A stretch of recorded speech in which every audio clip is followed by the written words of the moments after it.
मिनश्शैतानिर्रजीम बिस्मिल्लाहिर्रहमानिर्रहीम अस्सलामु अलैकुम वरहमतुल्लाहि वबरकातुहू। जनाब मोहतरम शौकत अली साहब, सदर उत्तर प्रदेश मजलिस इत्तेहादुल मुस्लिमीन, मोहतरम जनाब कलीम हफीज साहब,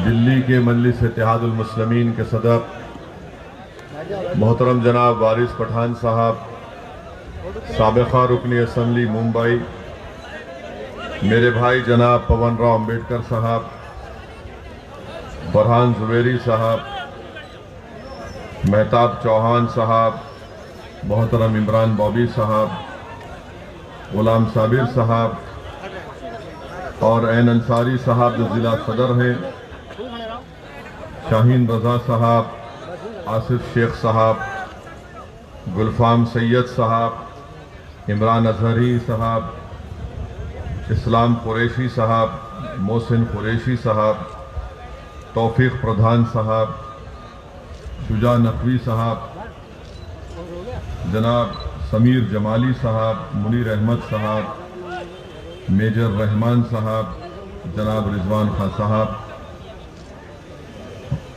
बुजुर्गों, कौम और मिल्लत के गयूर नौजवानों, मैं आप तमाम का बेहद शुक्रिया अदा करता हूँ कि आपने अपना कीमती वक्त निकालकर आज के मजलिस इत्तेहादुल मुस्लिमीन के इस जलसे में शिरकत की।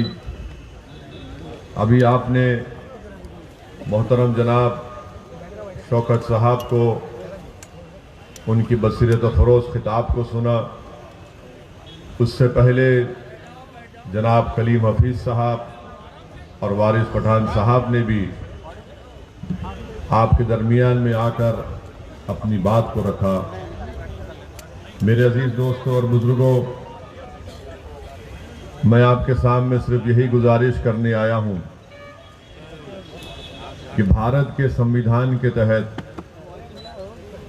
हम तमाम को इस बात की इजाज़त दी गई है कि हम अपने पसंद के उम्मीदवार को वोट भी डालें और भारत के संविधान और भारत की लोकशाही और जमहूरियत को मजबूत करने के लिए हमको इस बात की इजाज़त दी गई है कि हम अपनी एक पसंद की सियासी क़यादत को भी बनाएं, हम अपने एक पसंद के नेता को बनाएं। और जब आपकी सियासी क़यादत और नेता बनेगा तभी जाकर आप बाबा साहेब अम्बेडकर ने जो संविधान में जिस बात का जिक्र किया, संविधान के प्रेअम्बल में, जिसमें लिबर्टी, आज़ादी, इक्वालिटी, मसावात, जस्टिस, इंसाफ, फ्रेटर्निटी, भाईचारगी, ये चारों चीजें भारत में अगर अक़लियतों को हासिल करना है, जिसको हिंदी में अल्पसंख्यक, और अपने वोट की अहमियत को आपको बरकरार रखना है, क्योंकि आज उत्तर प्रदेश हो या भारत के बहुत से प्रदेश या रियासतें हो, वहां पर भारत की सबसे बड़ी अक़लियत मुसलमान है। उसके बाद हमारे ईसाई भाई हैं, सिख भाई हैं, जैन भाई हैं। इनके वोट की कोई अहमियत नहीं रही। आज मैं बिल्कुल खुलकर आपसे कह रहा हूं, क्योंकि मैं अल्फाज चाप कर बोलना मेरी फितरत में नहीं है।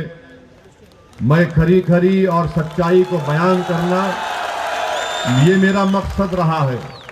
और इसीलिए जब मैं इन तल्ख और सच्चाई भरे जुमलों को अदा करता हूं तो बहुत से लोगों को पेट में दर्द शुरू हो जाता है। मगर सच्चाई यह है, आज उत्तर प्रदेश में मुसलमानों के वोट की कोई अहमियत नहीं है।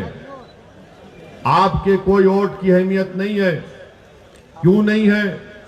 इसलिए कि बीजेपी को आपके वोट की जरूरत नहीं है। बीजेपी को आपके वोट की जरूरत नहीं है। आप पूछेंगे तुम कैसे बता रहे हो, तो आप देख लीजिए भारत की पार्लियामेंट में, संसद में 300 से ज्यादा बीजेपी के अराकीन पार्लियामान है, एक भी मुसलमान नहीं। उत्तर प्रदेश में इनके 300 एमएलए हैं, एक भी मुसलमान नहीं है। अब दूसरी जानिब आप आइए, समाजवादी पार्टी है, कांग्रेस पार्टी है, बीएसपी है, इनको यह लगता है कि मियां हमको छोड़ के कहां जाएगा। इनको यह लगता है कि ये मियां हमको छोड़ के कहां जाएगा, हम ही तो इसके चौधरी हैं और हम ही तो इसको बचाते हैं, ये हमको छोड़ के कहां जाएगा। तो हुआ क्या कि आप दोनों तरफ से पीछे जा रहे हैं। समाजवादी से पूछिए, कांग्रेस से पूछिए, बीएसपी से पूछिए, वो बोलेगा अरे तुम ठहरो, बाजू ठहरो, फिक्र मत करो। अगर आप बोलेंगे ये मेरा मसाइल है, ये मेरी तकलीफ है, ये मेरे मुझसे नाइंसाफी हो रही है, आप आवाज उठाओ, तो ये पार्टी कहेगी अगर हम तुम्हारे बारे में बोलेंगे तो हमको हिंदू वोट नहीं मिलेगा, इसीलिए आप खामोश बैठ जाओ। ये इनके अल्फाज हैं। अगर इस पार्टी में कोई इनका नेता मंच पर चढ़ जाता है और मंच पर सामने आकर बैठना चाहता है तो उससे कहा जाता तुम सामने नहीं बैठना, क्योंकि तुम 19% हो, जो 5% है सामने बैठेगा, जो 19% है पीछे बैठेगा। यह हकीकत है, इससे कोई इनकार नहीं कर सकता। तो अब ऐसे माहौल में जहां पर आपकी कोई सियासी अहमियत अब बरकरार नहीं रही, और अगर कोई कह रहा है कि उत्तर प्रदेश में मुसलमान अक़लियत की एक सियासी अहमियत बरकरार है, तो मैं उनके सामने बैठकर बातचीत करने के लिए तैयार हूं, मगर याद रखो 6-7 मिनट के अंदर तुम तकलीफ में आ जाओगे। मैं इतने जुमले और इतनी बातें दलाइल पेश कर दूंगा कि तुम नहीं बैठ सकोगे। अगर कोई कहेगा कि नहीं सेकुलरिज्म को जिंदा रखना है, मैं कहूंगा सेकुलरिज्म जिंदा ही नहीं है। अभी सेकुलरिज्म जिंदा नहीं है, संविधान का सेकुलरिज्म जिंदा है और जिंदा रहेगा हमेशा। मगर सियासी सेकुलरिज्म को तो इन्होंने मुसलमानों के साथ दफनाकर उसकी खबर बना दी, मुसलमानों के साथ उसको दफना दिया। अब ये एक आकर कहते हैं कि नहीं नहीं बाबा जिंदा रखो, अभी दफनाया नहीं है, जनाजा है, तुम अपने कंधे पर उठाकर चलो इसको। ये सेकुलरिज्म का जनाजा अब हम नहीं उठाएंगे। ये सेकुलरिज्म को, अगर सियासी सेकुलरिज्म की तुम बात कर रहे हो तो हमको इसकी जरूरत नहीं है। हमको वो सेकुलरिज्म की जरूरत है जहां पर हर मजहब के लोग इत्मीनान और इज्जत के साथ अपनी जिंदगी गुजार सकें, जिसका संविधान ने वादा किया है। संविधान के फंडामेंटल राइट को आप पढ़ेंगे तो उसी में लिखा गया। मगर ये एक तरफ सियासी पार्टियां हैं, चाहे समाजवादी हो, कांग्रेस हो या बीएसपी हो, और दूसरी तरफ तो बीजेपी है। इनके पास, अरे भाई इतना लंबा हो और तुम कितना लंबा होगे, बैठ। ये हमारे अब्बा की गलती, इतने लंबे हो गए, वरना नहीं थे हम।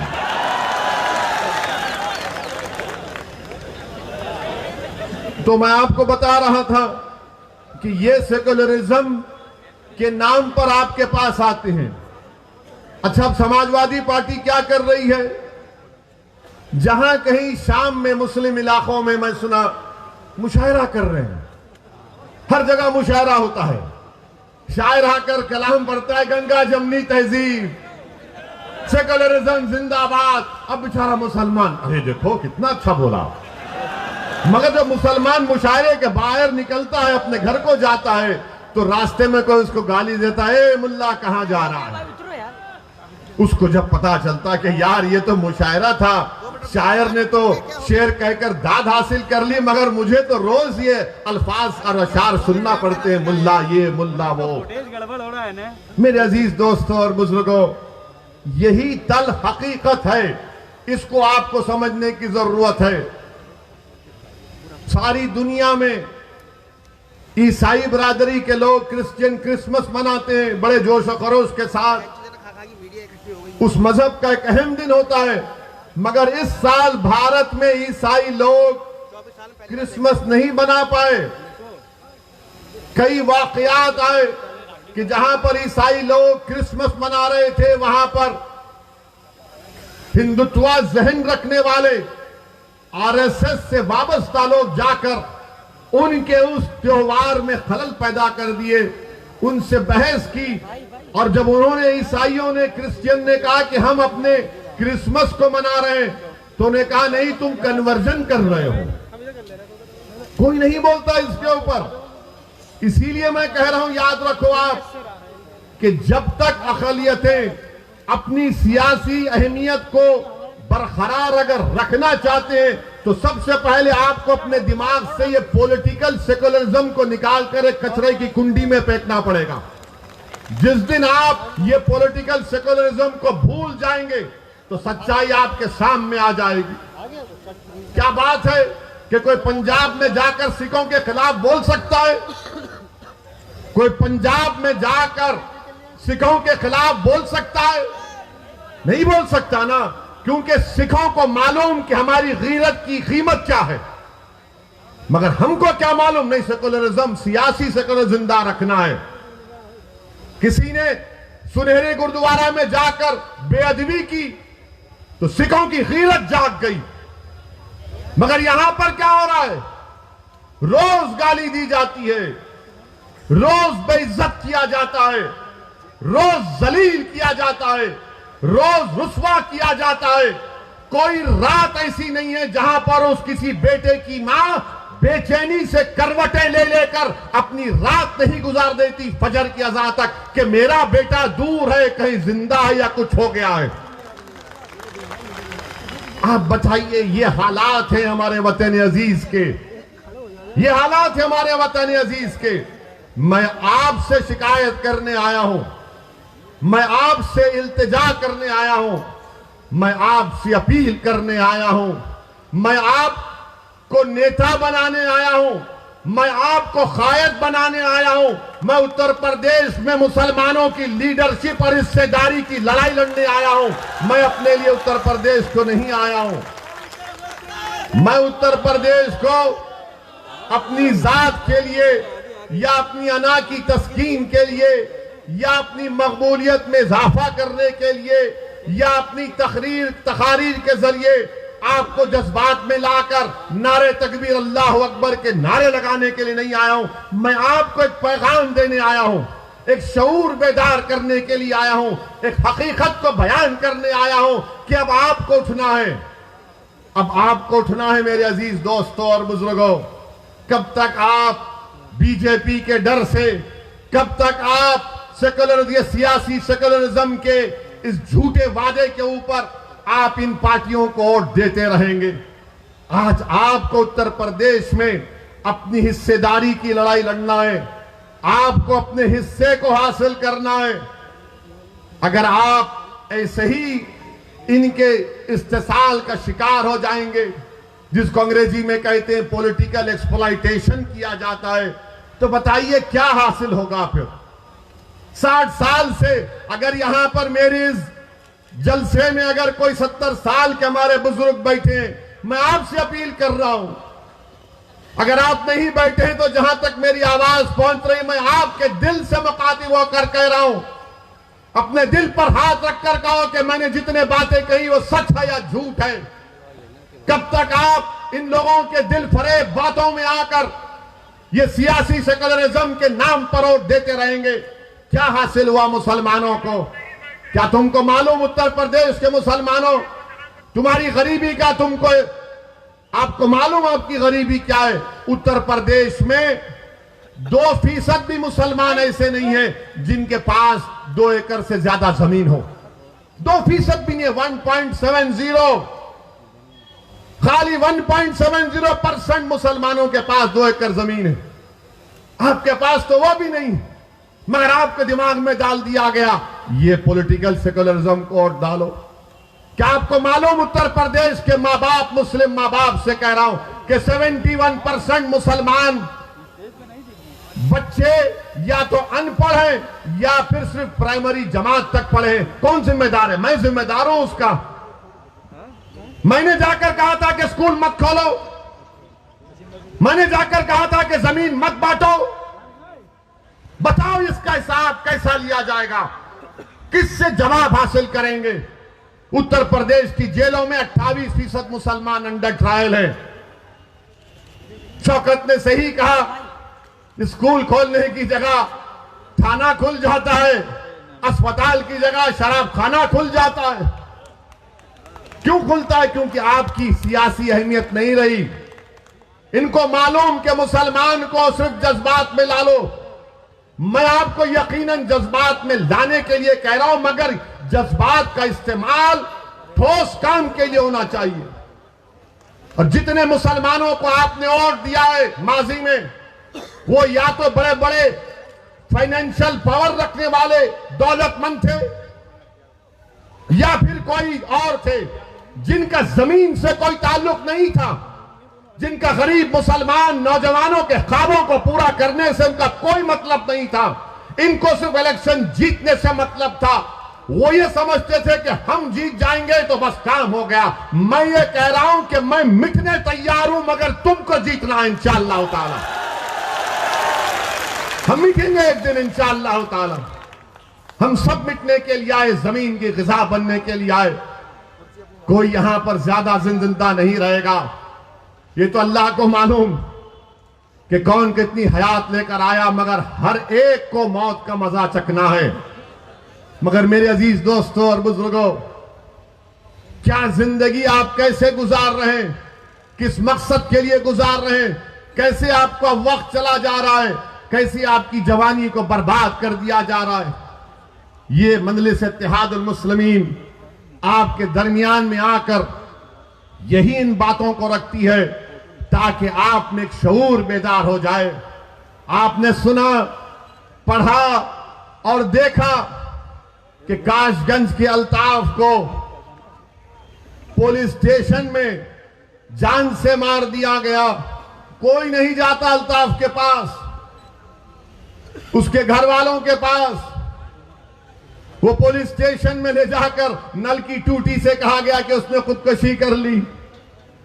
क्या कोई 3 फीट की नल की टूटी से खुदकुशी कर सकता है? मगर अल्ताफ की जान ले ली गई। वही एक गुप्ता साहब जिनका गोरखपुर में पुलिस ने उनको मारा तो मुख्यमंत्री पहुंच गए, अखिलेश पहुंच गए, घर को पहुंच गए। अरे तुम्हारी जिंदगी की अहमियत नहीं है, तुम वोट की क्या बात कर रहे हो? तुम्हारी मौत मौत नहीं है, दूसरों की मौत मौत है। तुम्हारी जिंदगी जिंदगी नहीं है, दूसरों की जिंदगी उन तुम्हारी जिंदगी से बढ़कर है।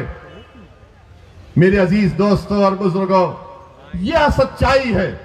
और जब हम इन तमाम हकीकत को बयान करते हैं तो सबको लगता है ये क्या बकवास अनाप शनाप बक रहा है। मैं अनाप शनाप नहीं बक रहा हूं, मैं सच्चाई को बयान कर रहा हूं। तुम हमको डरा कर वोट हासिल नहीं कर सकते। अब ना हम मोदी से डरेंगे ना योगी से डरेंगे, इंशाअल्लाह ना हम अखिलेश के इन दिलफरेब बातों में आएंगे जो उनके वालिद मोहतरम भी दोहराते थे, ना हम कांग्रेस के वो पुरानी बूढ़ी कांग्रेस जिसने हमेशा हमको धोखा दिया। आज आकर हमसे दिलफरेब बातें की जाती हैं कि हमको वोट दो, हमको ऐसा कर दो। 2017 में अखिलेश और कांग्रेस मिले थे ना, अखिलेश और राहुल मिलकर गाना भी बन गया था, यूपी को ये 2 लड़कों का साथ पसंद है। मगर क्या निकला? क्या निकला? 2019 में सपा बीएसपी मिल गए, मिलकर लड़े। 75% मुसलमानों ने वोट दिया। सीएसडीएस का डेटा बोलता है सिर्फ 15 लोकसभा की सीट जीते। कांग्रेस पार्टी यहां पर बरेली में दौड़ो, रनिंग करो, बोले भागो, मैराथन करो, मगर राहुल गांधी यहां से भागकर केरला चले गए। क्यों भागे? क्योंकि हार गए। जब राहुल गांधी हार गए, जब अखिलेश और बीएसपी हार गई, आपने कभी सुना इनकी जबान से कि हम हारे इसलिए कि हमको हिंदू भाइयों ने वोट नहीं दिया? कभी सुना आपने? कभी सुना आपने कि समाजवादी, बहुजन समाज और कांग्रेस को जो 2019 में, 2017 में, 2014 में यूपी में जो हार हुई, कभी उन्होंने कहा कि हमको यादवों ने वोट नहीं दिया? उन्होंने कहा कि हमको पासियों ने, वाल्मीकियों ने, धोबी ने वोट नहीं दिया? कि हमको ब्राह्मणों ने वोट नहीं दिया, हमको ठाकुरों ने वोट नहीं दिया, हमको हमारे बनिया कम्युनिटी के भाइयों ने वोट नहीं दिया? नहीं बोलेंगे। क्यों नहीं बोलेंगे? और जब मंजलिस इलेक्शन लड़ रही है, मुस्लिम वोट, मुस्लिम वोट, मुस्लिम वोट, ऐसा पड़े हैं जैसा कि तुम्हारे बाप का खजाना है मुस्लिम वोट। क्या चुनाव में सिर्फ मुसलमान वोट डालता, दूसरे नहीं डालते? दूसरे नहीं डालते वोट? क्या हम ही वोट डालते? अब ये मीडिया के लोग कहां जा रहे हैं? अब आप कहां जा रहे हैं? अब के बाहर सिराते मुस्तकीम के रास्ते पे जा रहे हैं। अरे ये रास्ता कठिन है, बोले आका का गुलाम है, इसके रास्ते पर ही जाएगा। अब ये हमारे पीछे, जहां हमारा इंटरव्यू लेते, नहीं ये आप मुस्लिम वोट में सेंध डाल रहे हैं। हम कहते हैं कि आप डालो ना हिंदू वोट में सेंध, कौन रोक रहा आपको? वोटर है, किसी का खजाना नहीं है, ये आजाद है, जिसको चाहे वोट डालेगा। मगर ये पूरी तवज्जो मोदी की, योगी की, अखिलेश की, राहुल की, मायावती की, सब किस पर है? मुसलमान कहां जा रहा है? और इलेक्शन के बाद कोई पूछेगा नहीं आपको। ये 3 बंदरों की कहानी सुनी ना कभी आपने? 3 बंदर हैं, एक आंख बंद कर लेता, मुझे कोई मुसलमानों की बर्बादी नहीं देखना है। एक बंदर है जो जबान बंद कर लेता, अरे कुछ तो बोल, बोले नहीं मेरी जबान बंद है। एक बंदर है कानों में रुई डालकर बैठा रहे, देख मेरी तकलीफ सुन, मेरी बेटियों की, नहीं सुनता। इलेक्शन तक आप इंसान है, और जैसा रमजान शुरू होगा अप्रैल में, कोई आपको पूछेगा नहीं। आज आपके इलेक्शन आ गया है, अरे मियाँ जी हमको भी दे देखो ना मियाँ जी, मियाँ जी कुछ खोरमा खिला दो, सुना है बड़ा अच्छे कबाब बनते हैं आपके पास। अखिलेश के लोग तो वो ही बोलते हैं, मगर जब अखिलेश सरकार में थे तो क्या वो स्लॉटर हाउसेस को परमिशन दिए थे? नहीं दिए, बंद करा दिए थे। मेरे अजीज दोस्तों और बुजुर्गों, इन बातों पर आपको गौर करना है। अच्छा अच्छा, हमको देखिए, अब भड़काऊ भाषण हो रहा है भैया। छोड़ छोड़, हाँ छोड़, वो टोपी वाले भैया, हम सेल्फी लेंगे आपको। आवाज लगा रहे हैं, बिल्कुल लगा रहे हैं, आपकी आवाज लगा रहे हैं। सुनिए बाप, सुनिए बाप। अब दूसरी तीसरी बात, अब इतना बोल दिए तो अब ये यहां पर कोई होगा समाजवादी का, बोलेगा देखो इतना टाइम हो गया, बाबा और ये मोदी पर कुछ नहीं बोले। अरे हम क्यों बोले? तुम और बाबा तो एक ही हो ना, तुम में उनमें फर्क ही क्या है? तुम में उनमें फर्क ही क्या है? अरे समाजवादी पार्टी के जिम्मेदारों, क्या मुलायम सिंह यादव साहब ने 2019 के लोकसभा के चुनाव से पहले, मैं पार्लियामेंट में बैठा हुआ था, मुलायम सिंह यादव साहब खड़े होकर अचानक कहे, मोदी जी मैं आपको आशीर्वाद देता हूं, आप दोबारा प्रधानमंत्री बन जाइए।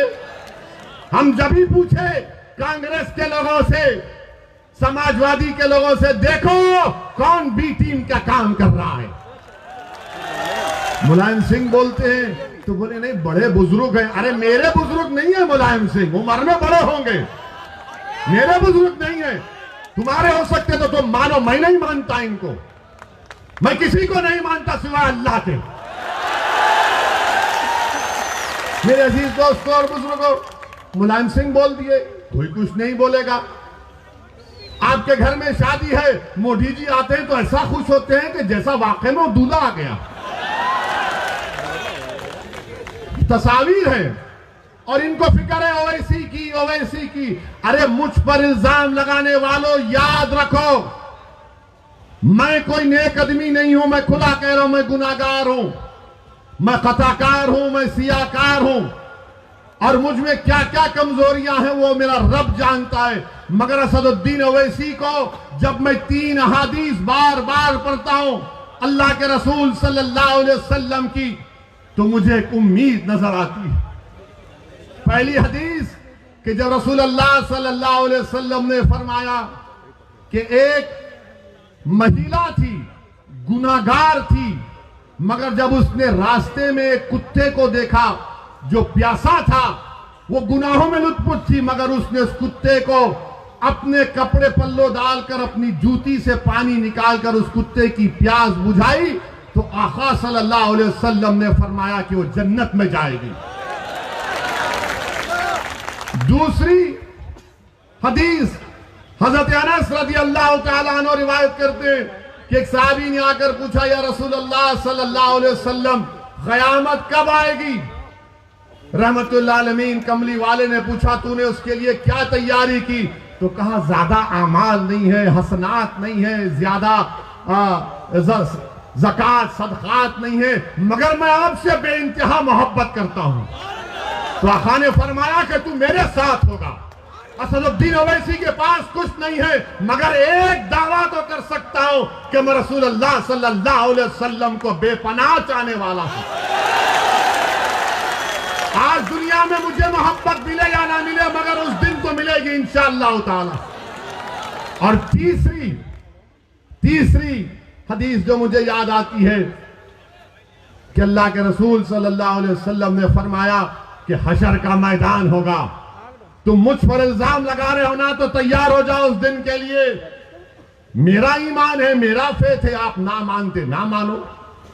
हशर का मैदान होगा, कमली वाले ने फरमाया कि मेरी उम्मत प्यासी होगी, मैं हौज़े कौसर के पास होऊंगा, मेरी उम्मत के अमाल तोले जाएंगे, कमी होगी पूरा करूंगा। पूरे सिरात पर जिब्रील अमीन अपने पर बिछाए बैठे होंगे और मैं अल्लाह से दुआ करूंगा, जैसा कि यहाँ के काशिक़ रसूल ने कहा कि रजा पुल से वज करते गुजरिए कि रब्बे सल्लिम सदाए मोहम्मद। और हम तमाम को खुशखबरी दी गई कि तुम्हारे आमाल मुंह पर फेंक दिए जाएंगे, तुम मेरी शिफात से जन्नत में जाओगे। मुझे उस शिफात पर यकीन है। तुम क्या इल्जाम लगाते लगाओ, तुम मेरा जो हाल करते कर दो। अरे जब मैं इस दुनिया में आया हूं तो अल्लाह के हुक्म से आया हूं और जाऊंगा भी तो अल्लाह के हुक्म से। किसी जालिम की हरकत से अगर मेरी बका नहीं है तो यकीनन बका नहीं है, मगर उस जालिम की हरकत की वजह से नहीं, बल्कि रब्बे करीम ने हम तमाम का एक वक्त मुतयन कर दिया, एक तमाम वक्त मुतयन कर दिया है। और हम पर इल्जाम लगाते हैं, डरो अल्लाह से।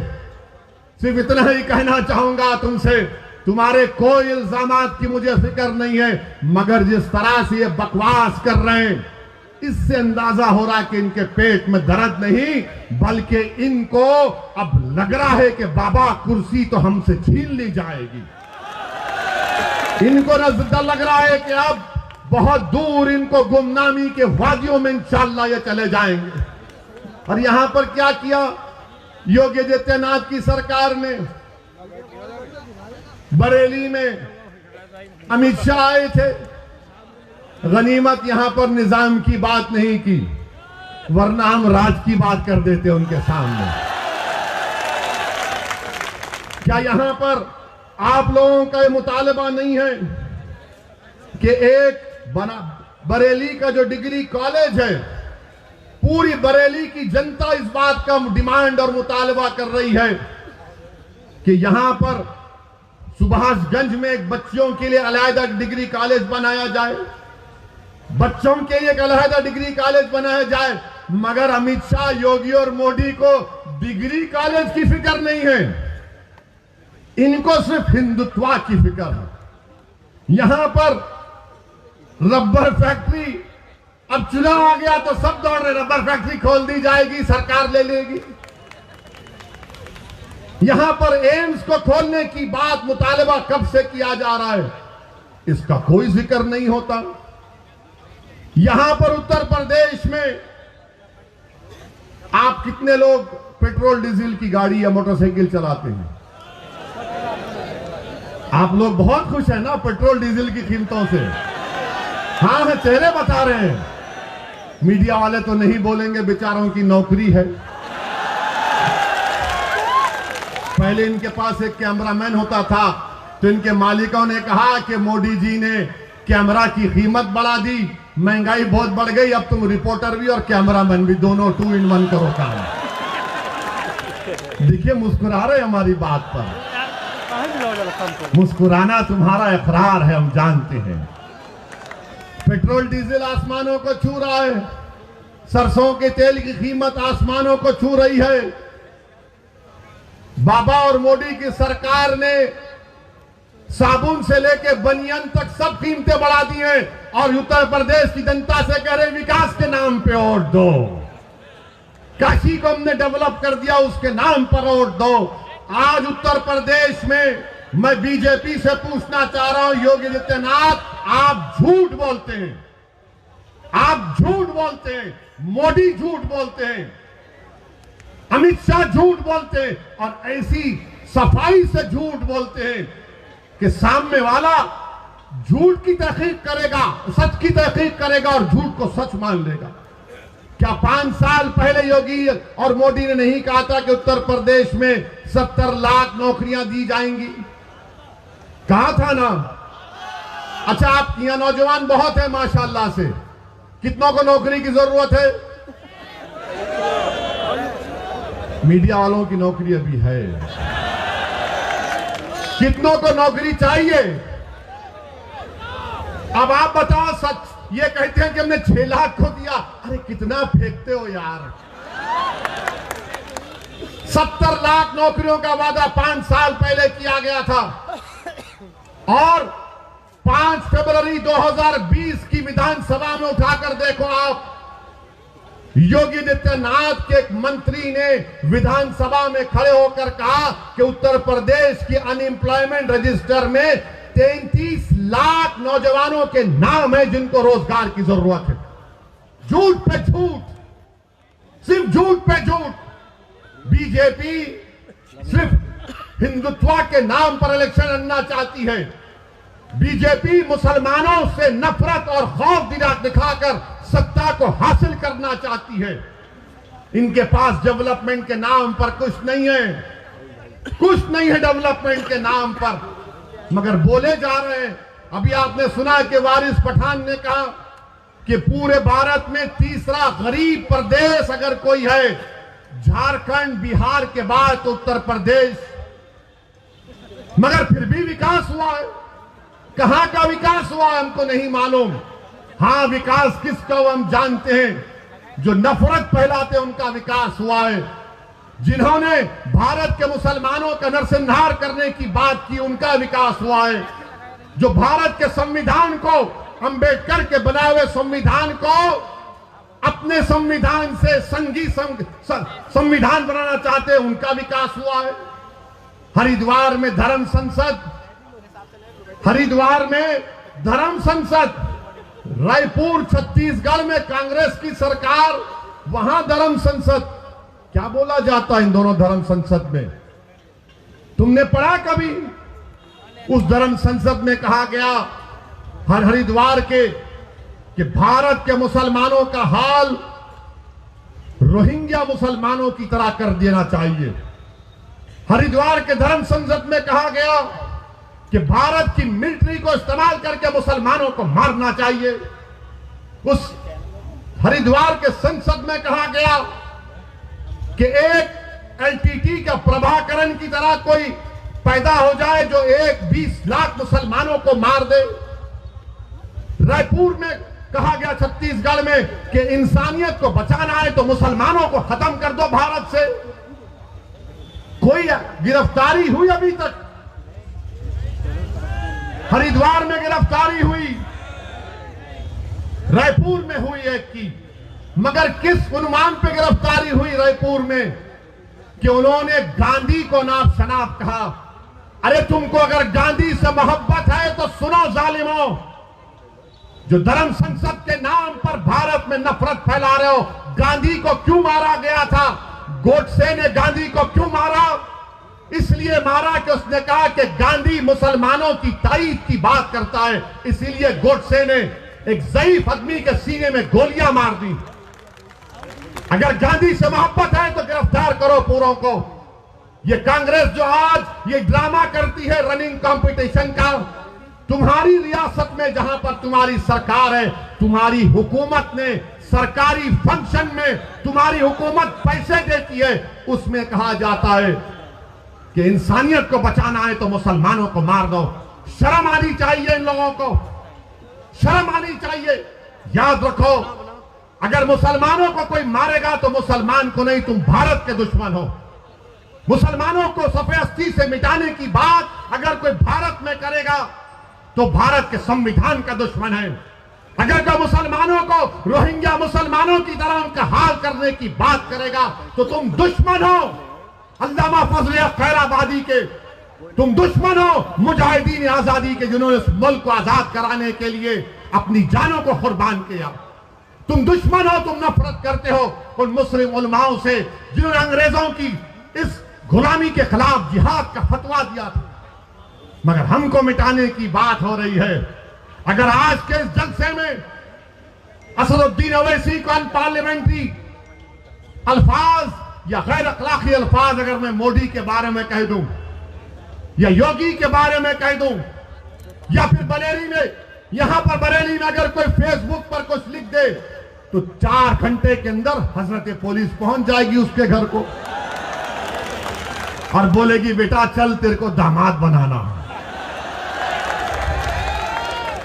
मगर ये सब बोलेंगे, ये बोलेंगे तो पुलिस क्यों नहीं करती इनके खिलाफ?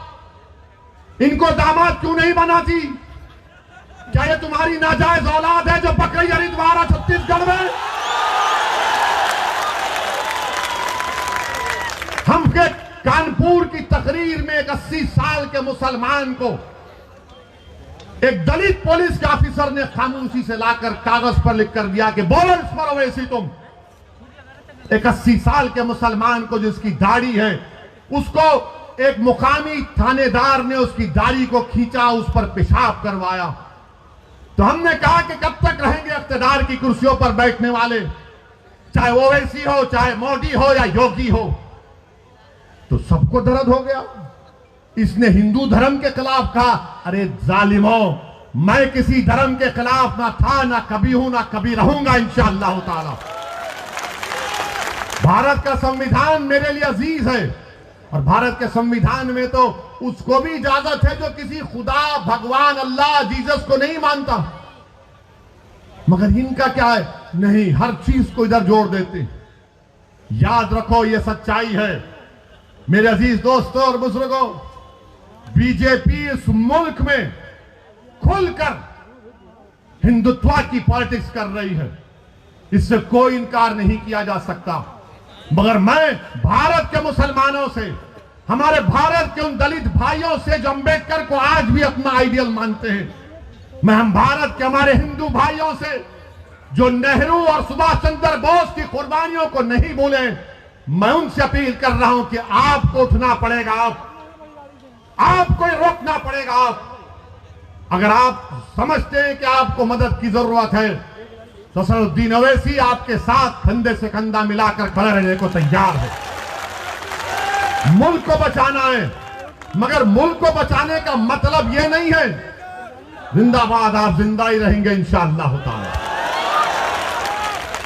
मगर मुल्क को जब बचाने की बात होती है, ये समाजवादी, कांग्रेस, बीएसपी बोलेंगे देखो देश को बचाना है ना, तो फिर तुम खामोश हो जाओ।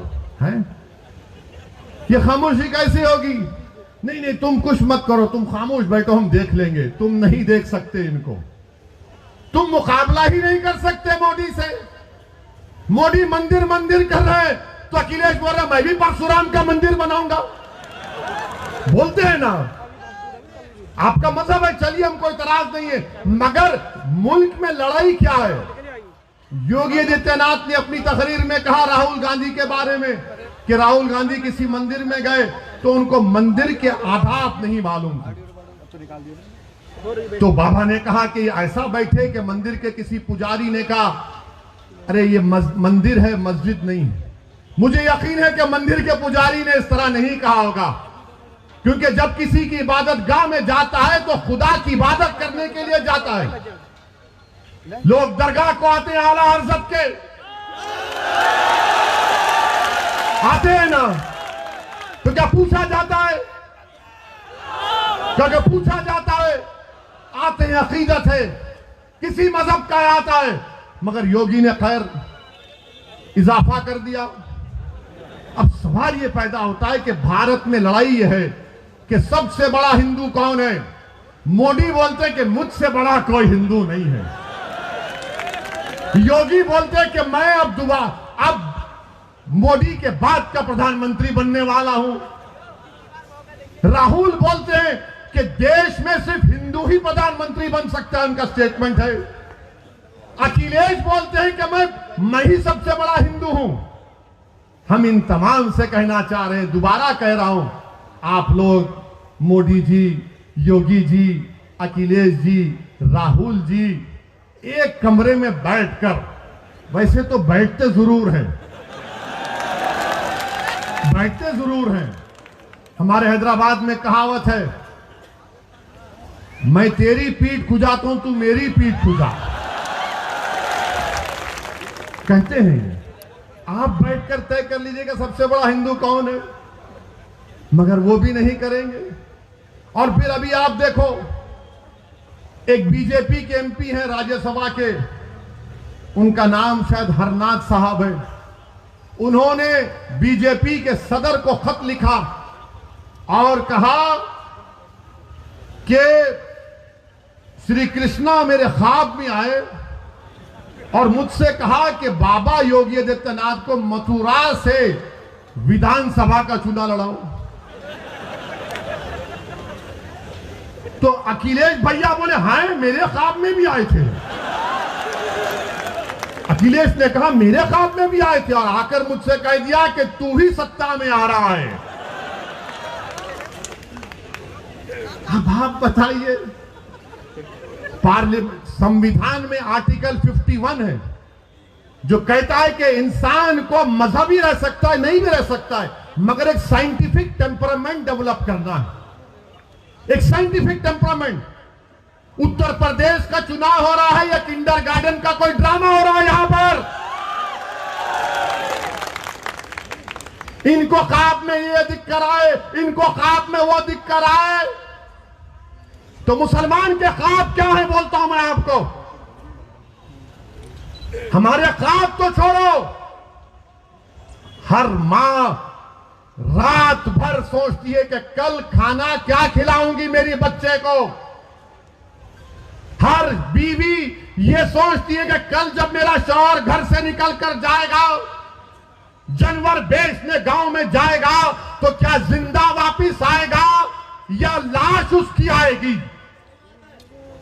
हर बेटा ये देख रहा है कि मेरी आमदनी कम हो गई, इतनी कम हो गई कि मैं आज के इस उत्तर प्रदेश और भारत में अपने बाप से कम आमदनी को कमाता हूं। हर बेटी ये फिक्र में है कि मैं कॉलेज नहीं जा सकती इसलिए कि मेरी इज्जत लूट ली जाएगी, इज्जत लूट ली जाएगी। मैं उत्तर प्रदेश के मुसलमानों को पैगाम देने आया हूं। मैं आपको खोलकर कह रहा हूं कि आपको ख्वाब देखना है अब इंशाअल्लाह ताला, आपको ख्वाब देखना है इंशाअल्लाह ताला। मगर कोई कहेगा ओवैसी अगर ख्वाब को बयान कर दूंगा तो कहीं समाजवादी और कांग्रेस और बीजेपी मेरे ख्वाबों को चुकनाचूर तो नहीं कर देगी। नहीं करेगी इंशाअल्लाह ताला।